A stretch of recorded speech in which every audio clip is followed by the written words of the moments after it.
Hey guys, make sure to subscribe and hit that notification bell to be updated every time I make a new video. Thanks, let's begin. 60 feet of prehistoric terror will arrive 50 minutes into the film. 50.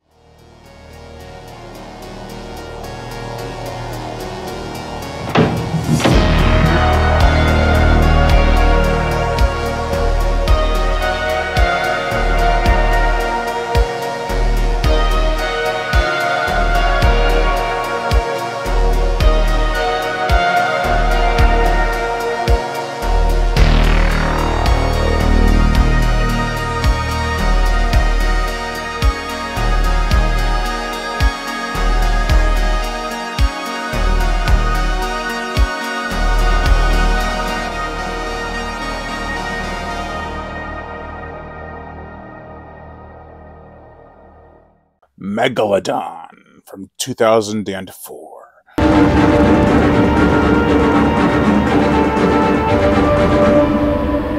This film was shot in 2001 with plans to go to worldwide theaters in 2002, but was released on home video in 2004 by Monarch Home Video.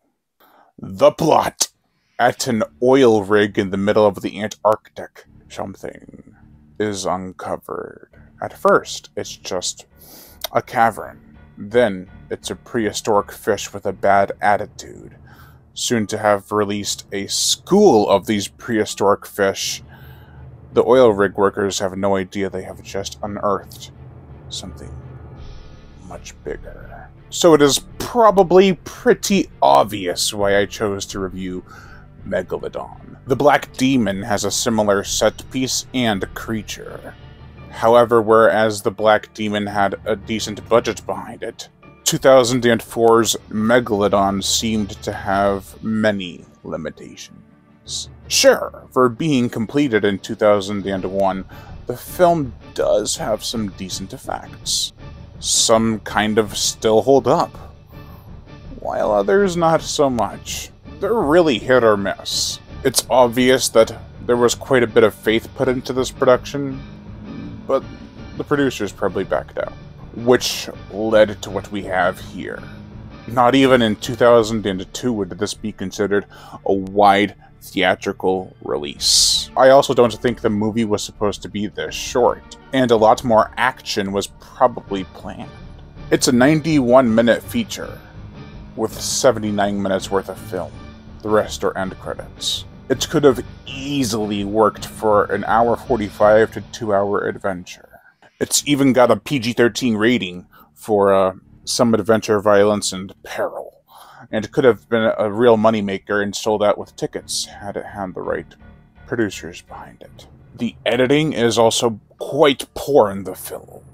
There's a scene where two groups with two people in each are supposed to have this deep conversation, and it's supposed to go back and forth between the edits, but there's no audio. No! What a mess of a job. Still, the film in its low-quality state does possess a kind of charm, and it kind of reminds me of those old TV shows on sci-fi, like Stargate and Stargate Atlantis. Its feature tech is interesting, and is explained quite well. I love the designs and concepts too, like the elevator that takes you to the bottom of the seafloor, and the subs themselves, which are quite nice to look at. I can't praise them enough. I mean, I'd like to climb inside one, drive it around, go see what's at the bottom of the ocean, and marvel at everything I see. Let's get Shakespearean down here. Screw this. I'm getting topside. Christine Giddings, played by Leanna Luttrell, is a reporter who is a bit biased. She wants to try and discover some unseen truth, but there really isn't one. They are just a crew digging for oil in a dangerous environment. They do actually care about each other and each other's safety. Peter Brazer, played by Robin Sachs, who was the dad in the beginning of the Lost World Jurassic Park, owns the oil rig and is there to conduct the interview, as well as check in. He's not some scheming rich asshole. He just wants to be looked at as a good person for his children. He cannot stand the Earth Peace activists, and is able to defend himself and his work quite well. Why should I have to defend myself to people who use what I provide? If you want to impress me, make a point. Chase me down on a bicycle. Ross, played by Alice Apinza, who had minor parts in both the Godzilla 1998, or Zilla, and Godzilla 2014, Small World, is actually a pretty cool character. He was a spear fisherman who got stung by jellyfish. Well, stun is kind of an understatement. More so, they gave him a nice big hug. That's not as bad as I thought it was going to be.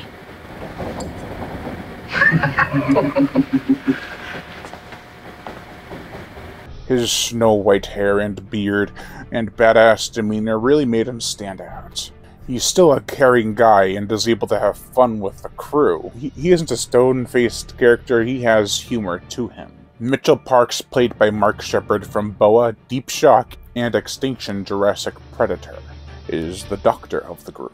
When one of the characters is attacked by a prehistoric fish, he tries to treat him with antibiotics, but none of them seem to work. So they ship him out in this sort of sled boat, which I kind of find funny. Like, not only would it be too late by the time he got back to civilization, he would probably be dead by then, but I think it would be funny as hell if he slipped out into the water and he kept on going for a little bit, and then the sled died. And he sunk to the bottom of the ocean. Died there. I'm a sick bastard. Anyway, that subplot is never followed up on, so I think my version would probably be appropriate. Amanda Maz Zablanco, played by Jennifer Summerfield, is sucked down into the cavern and is the first to explore its wonders. She is amazed by what she sees. Naturally. She's also with Ross, I guess. It's hinted at. Jake Thompson, played by Fred Belford, is the cameraman who is very intrigued by the rig and the characters' own encounters with the sea. On top of being Kristen's cameraman, he's also her best friend, which is represented by a necklace that is shown later in the film. Kinda comes out of nowhere. It's at the very end, and it's never brought up before. I don't know. I guess I'm supposed to feel sad. There are other minor characters too, like special and makeup effects artist Gary J. Tunnicliffe, who directed Hellraiser Judgment and did tons of other work throughout the years, and also wrote this film. They don't serve much purpose in the film, they're more so there to have traits and personality, to make it seem like this rig isn't run by a skeleton crew. That's the funny thing, there's like 20 people on this rig, and most of them only get one scene, where they are huddled around, listening to Brazier talk, while he's updating everyone on what's going on. After the debriefing, they're no longer there. They are there, but they're not on screen. So when the Megalodon shark comes, it's like, hey, it could have been a bloodbath. As for the film's pacing, it's decent. When I was a kid, I thought it was boring as hell. I mean, the shark doesn't show up until 50 minutes into the damn movie.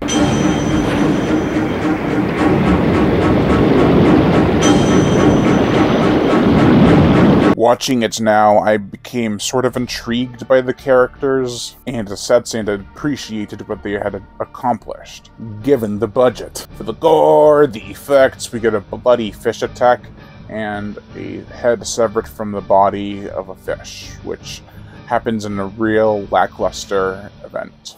An explosion. Seriously, it looks like everything from the sub and fish had flown away before the flash faded, until we get our bubbles jetting out everywhere, before they fade to reveal nothing. It's not until they cut back to the fish in a separate scene. Besides the lack of gore, the effects are quite decent. I feel like much of the budget was spent on the sets and not the shark.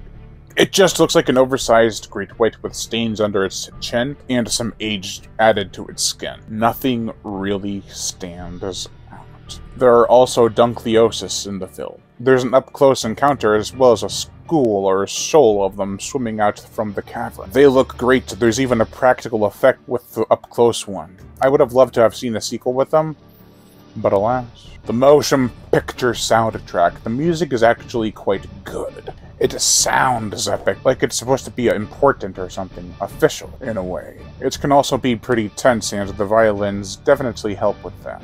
They create a sense of urgency, while in the movie, the characters are just trying to stay calm. The trailer music should have definitely been used in the film. It's awesome and really gives a similar vibe to the film's music. I'm going to try to use it in this video, and if you see this clip in the video, that means the music you are hearing is from the trailer. Overall, lackluster is probably the best word to describe this flick. While the effects are pretty good, and I did enjoy the characters, this film could have been so much more. I'd say check it out if you want to watch a film that has that late 90s, early 2000s TV show vibe. It has that kind of charm. The characters might not be as well written or memorable as those shows, but they do get the job done. It's got a good cast and team behind it. However, Megalodon took a megalodunk on itself and smeared it around. Worldwide theatrical release, my ass. Overall, I give Megalodon from 2004 a 2 out of 5. Thank you all for watching. I am Brian Gatto, the Horror Shark, and I'm just giving the usual shoutouts to my Patreon supporters. If you would like to support me on Patreon or join the channel as a member, the link to my Patreon is in the description below. If you want to join the channel as a member, hit the join button under the video. Both have similar perks. You'll get early access to videos, shoutouts, as well as even some collaborations depending on how much you give a month. Join us! Also hit that notification bell to be notified every time I make a new video, and as always, subscribe!